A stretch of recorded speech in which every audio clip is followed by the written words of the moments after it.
Assalamualaikum warahmatullahi wabarakatuh.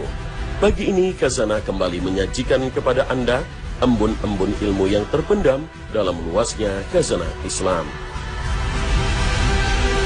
Pemirsa Khazanah, apa yang dibaca orang yang bersin? Apa yang harus dibaca orang yang mendengar tahmid orang bersin? Dan apa pula yang harus dijawab oleh yang bersin?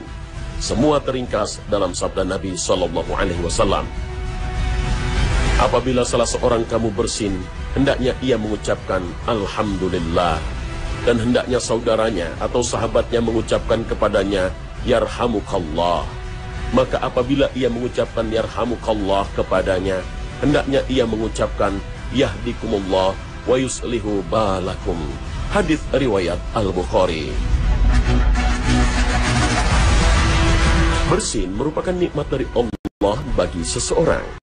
Dengan bersin, Allah memberikan banyak manfaat bagi seseorang dan menghindarkan dari berbagai bahaya yang mengancam kesehatannya. Juga keberadaannya menjadi pertanda berjalannya metabolisme tubuh, berfungsinya organ, dan vitalitas badan.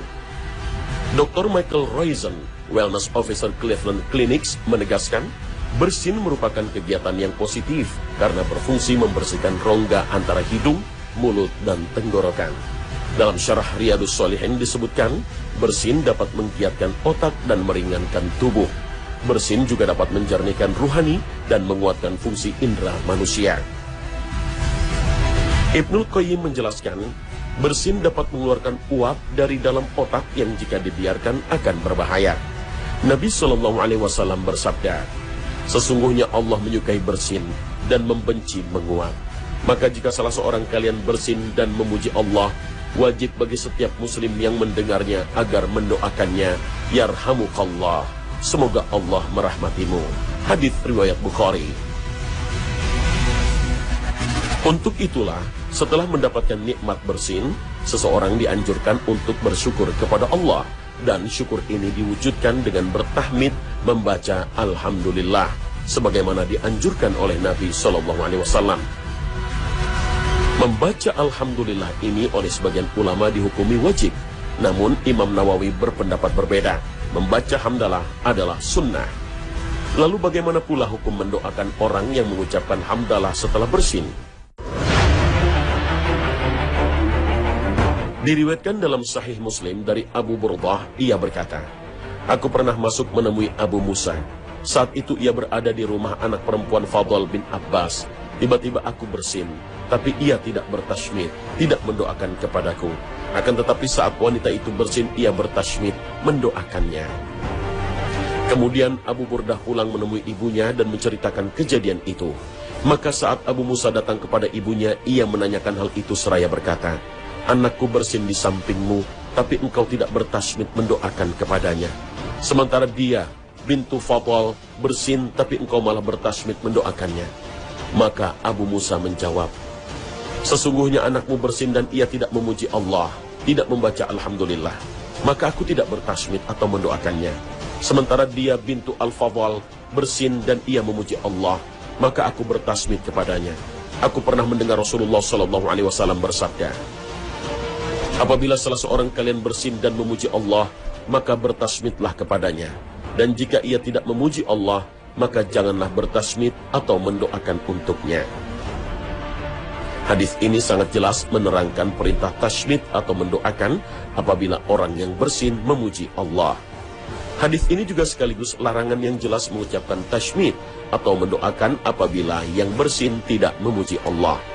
Maka makruh mengucapkan tashmid atau mendoakan kepadanya apabila ia tidak memuji Allah.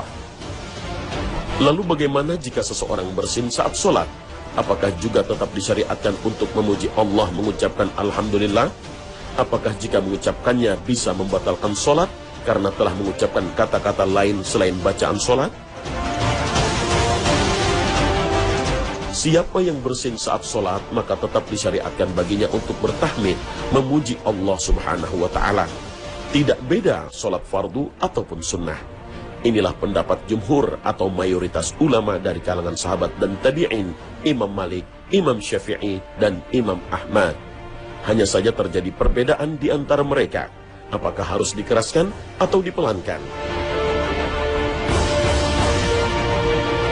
Pendapat sahih dari pendapat para ulama dan mazhab Ahmad tetap dikeraskan, tetapi sekedar untuk bisa didengar dirinya sendiri supaya tidak mengganggu orang-orang yang sedang sholat. Hal ini ditunjukkan oleh keumuman hadis Abu Hurairah radhiyallahu anhu bahwa Nabi Shallallahu alaihi wasallam bersabda, apabila salah seorang kamu bersin, hendaknya ia mengucapkan Alhamdulillah. Hadis riwayat Al-Bukhari. Hal ini dikuatkan lagi dengan hadis Rifa'ah bin Rafi' radhiyallahu anhu. Ia berkata, aku pernah sholat di belakang Rasulullah Shallallahu alaihi wasallam. Tiba-tiba aku bersin. Lalu aku berkata, Alhamdulillah, hamdan kathiran tayyiban mubarakan fih, mubarakan alaih kama yuhibbu Rabbuna wa yaradha. Segala puji bagi Allah dengan pujian yang banyak, baik dan diberkahi di dalamnya, sebagaimana yang dicintai dan diridhoi oleh Tuhan kami. Ketika Rasulullah SAW selesai sholat, beliau bertanya, siapa yang berbicara barusan di dalam sholat? Tidak ada seorang pun yang menjawab. Rasul bertanya untuk kedua kalinya, siapa yang berbicara barusan di dalam sholat? Lalu Rifa'ah menjawab, saya ya Rasulullah. Lalu Rasul bersabda, demi diriku yang berada di tangannya, lebih dari 30 malaikat telah mengelilinginya, dan di antara mereka ada yang naik ke atas karena bacaan tersebut. Hadis riwayat Abu Daud, Tirmizi, dan Nasa'i. Nabi SAW menetapkannya dan tidak mengingkarinya, sehingga hal itu menunjukkan disyariatkannya membaca tahmid saat bersin di dalam sholat. Jika mengucapkan hamdalah saat bersin dalam sholat disyariatkan, lalu bagaimana dengan orang yang mendengarnya? Apakah juga disyariatkan untuk membalasnya atau mendoakannya dengan membaca tasmid atau membaca yarhamukallah, semoga Allah merahmatimu? Orang yang mengucapkan Alhamdulillah ketika bersin dalam sholat tidak disyariatkan untuk membalasnya dengan doa yarhamukallah. Karena tasmid atau mengucapkan yarhamukallah, semoga Allah merahmatimu, termasuk dari perkataan atau perbincangan manusia. Tidak boleh diucapkan dalam sholat. Nabi SAW telah mengingkari orang yang mengucapkan tasmid atau mengucapkan yarhamukallah untuk orang yang bersin dalam sholat. Kemudian beliau bersabda, sesungguhnya sholat ini tidak boleh ada di dalamnya perkataan manusia. Yang boleh adalah tasbih, takbir, dan bacaan Al-Quran. Hadis riwayat Muslim, Abu Daud, dan Nasa'i. Imam Nawawi dalam syarah Muslim mengatakan, diharamkannya berbicara dalam sholat, baik karena satu keperluan atau selainnya. Sama saja untuk kebaikan sholat atau selainnya. Jika butuh untuk mengingatkan atau izin untuk masuk dan semisalnya, maka bertasbih bagi laki-laki dan menepukkan tangan bagi perempuan.